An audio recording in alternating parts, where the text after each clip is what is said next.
welcome to the Fantas Family channel. And again, this is Lori. And in today's video, guys, we will be doing another street interview. We are going to interview beautiful Filipinas from the province of Camarines or Bicol, Philippines.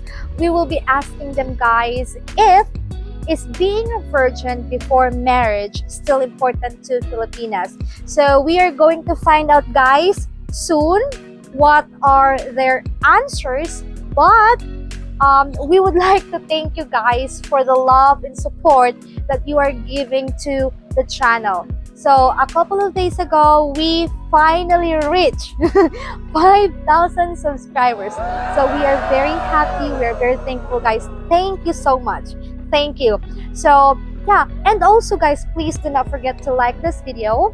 And yeah, it can help the video, the channel, and it motivates us to do or to create more content for you. Also comment, guys. We really love to make friends with you. Who knows, after like a couple of years we could like meet like that. So yeah, thank you so much, guys. So now let's do the interview. What's your name? Hi, I'm Ruth Crystal Bisadavia, and I'm 21 years old, and I live here in Goa. Wow. What course are you taking? So yeah, I'm currently studying at Partido State University and taking the Bachelor of Arts in Communication. So that's my course. She mentioned earlier, guys, that she's a DJ, right? Yeah, Mhm. at 103.3 PSU Campus Radio. So by the way, I'm just an intern or OJT, and that's what we do right now as an OJT. So we chose to have our internship in our radio station in our school. I'm very proud of you. You're really good. So guys, please check their radio station, right? Yes. 103.3. You got it, guys. Okay, so are you single? Yeah. Yes. So she is single, guys. Confidently single. Okay, I love that answer. So here's the question: is being a virgin before marriage is still important to Filipinas? Yes, exactly. So for me, that's really important because we Filipinas, back in our tradition, we're really that we're called mahinhin That's true.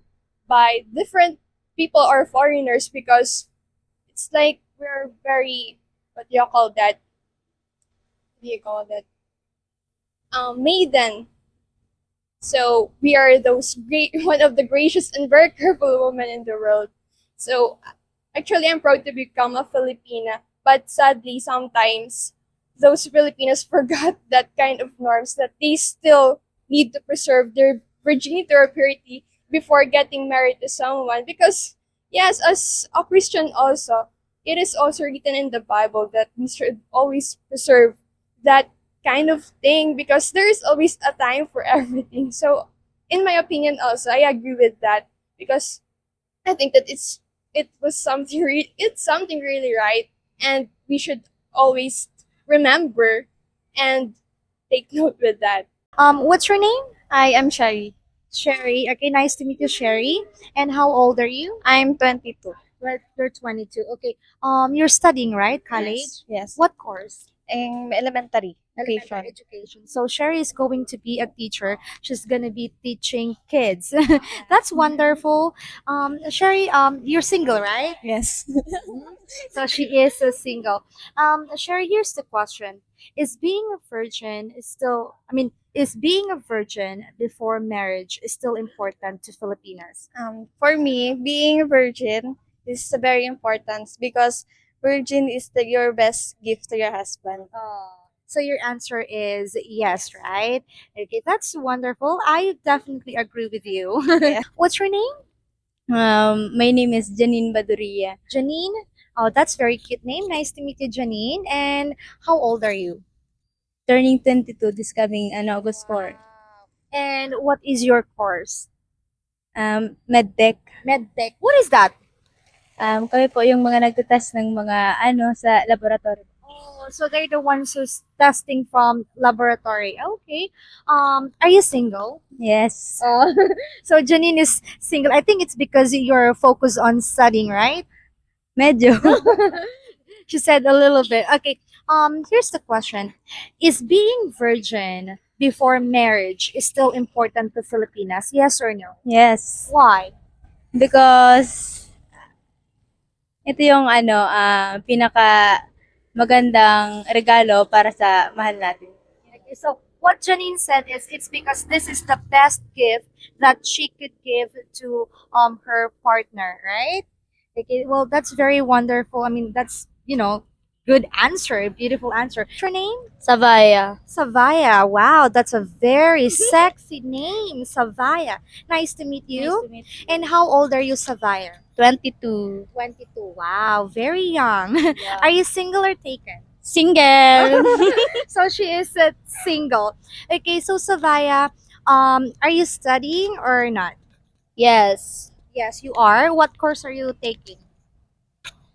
College. College. First year. First year. What course? Edok. Eduk. So education. She's studying education. So Savaya, here's the question: is being a virgin before marriage still important to Filipinas? Yes or no? Yes, but now,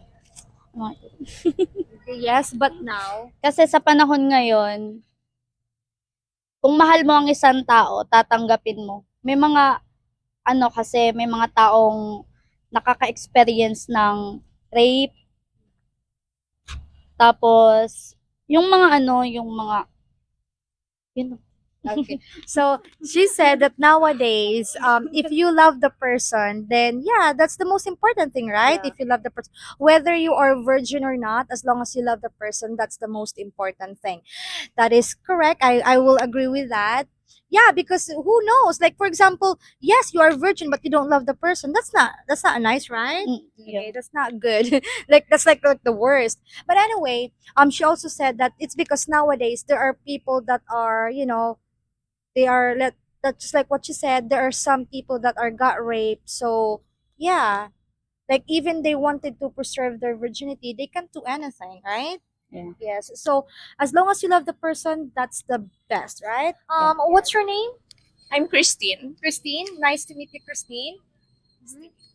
How old are you? I'm 20. 20. Okay. Are you single? Yes, I am. Yeah. Okay. So she is single. So Christine, are you studying? Yeah. I'm currently taking Bachelor of Secondary Education major in mathematics at PSU, Paranaque State University. Wow. Major in math. Yeah. Okay, so are you no boyfriend since birth? No. You had boyfriend before? Yeah, I had one before. Okay. So here's the question. Is being a virgin before marriage still important to Filipinas? For me, yes, because I have this promise to myself that no sex before marriage. So therefore, I believe that being virgin should be should be given as a gift to your husband, and it should be. I mean, you should not give this to some random guys out there that you're not sure of whether he would stay with you through the end. Yeah. I love that answer. Let's start with you. Okay, what's your name? Jet po. Jet. Oh, that's a very cute name. Nice to meet you. How old are you, Jet? At 20. 20. You're in college, right? Yes. What course are you taking? Financial management. Wow. So you must be really good at math, right? Naligaw lang po. She doesn't know what to answer. Okay, anyway, are you single? Hello? Are you single, Jet? Iyo po. Yeah, okay. So Yes. she is a single. Okay, so here's the question, Jeff. Is being virgin before marriage is still important to Filipinas? No po. No. It's not important po kasi nowadays po kasi Nowadays, dapat po wag nang i-base sa sa Filipino culture. Dapat po i-break na yung yung stigma. Kasi kahit po kunwari baliktarin natin yung dapat yung English ka, kahit ano lang. So, what she said is we have to break the Filipino culture that Yung, ano po to? Okay, we have to break the Filipino culture and Stereotyping woman who is not virgin that tawag dito, parang slut sila ganon kasi hindi na sila virgin before marriage and minsan naano rin sila na parang discrimination ba tapos pagdating sa male is parang it's fine. it's fine pero pagdating sa female hindi siya parang double standard siya ganon. So what's your name? Paul Adrian. Paul Adrian. Okay, are you single, Paul? No. Oh, he has a boyfriend? Yeah. You're gay? I have brothers, two brothers, they're gay as well. So love wins. Ate, additional lang. Virgin man or hindi, it doesn't make you less as a woman po. Oh, so what you said is virgin or not, it doesn't make you less as a woman. So what Paul said earlier is that don't stereotype, right? Like or generalize women that are not virgin. And Parang kasi yung dating na parang ang baba mong uri ng tao kung hindi ka na virgin before marriage, which is very wrong. so what he said is it's because some people thought that or think that these women that are not virgin they think that they're like slut or like very low person. I don't know how to explain that in English, but just like what you said, it doesn't make them a less person, right? Okay, well, thank you so much. I really love your answers. Well done. Thank you. So what's your name? My name is Aryan. Arya, nice to meet you. You have a very beautiful name. And how old are you? 18, 18. Are you single or taken? single. So yes, you heard it right, guys. So she is single. Okay, so Aryan, are you studying right now? Yeah, I'm studying. Well, I'll be a grade 12 this year. And yun. Okay, so here's the question: is being virgin before marriage still important to Filipinas? Yes or no? Yes. Because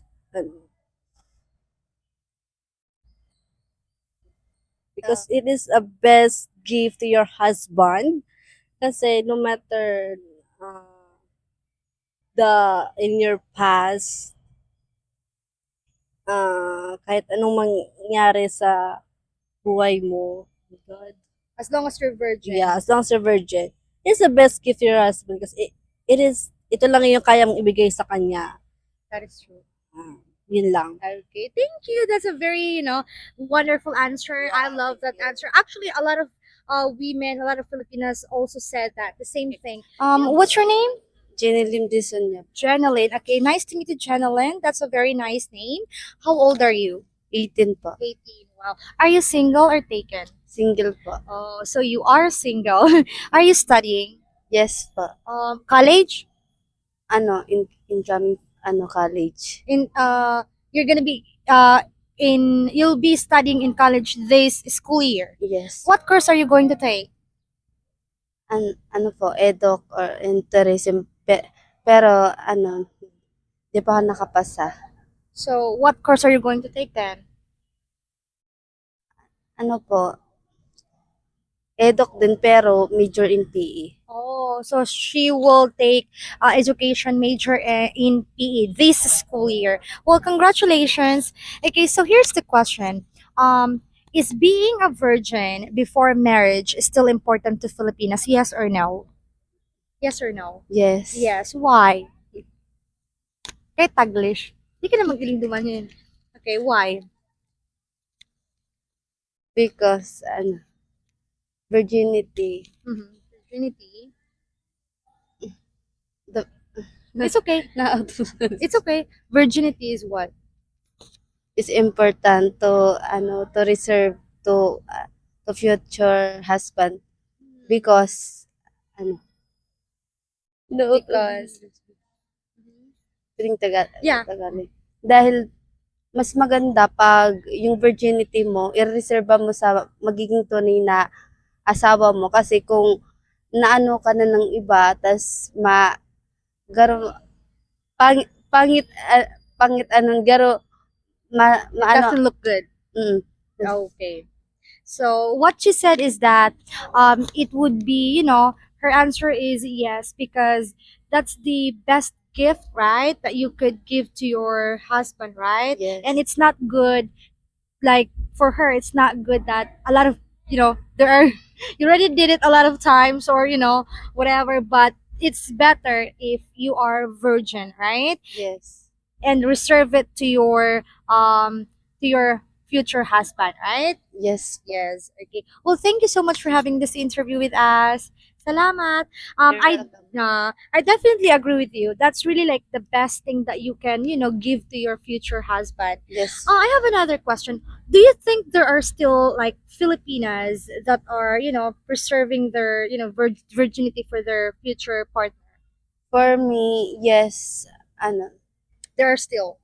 yes po.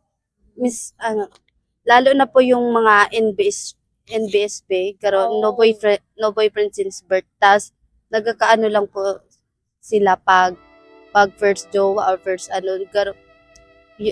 Basta yun. Okay, so for her, yes, there are still women, especially Filipinas, that are preserving their virginity for their partners, especially those who are NBSB, no boyfriend since birth, right? Yes po. Yes. Well, thank you so much.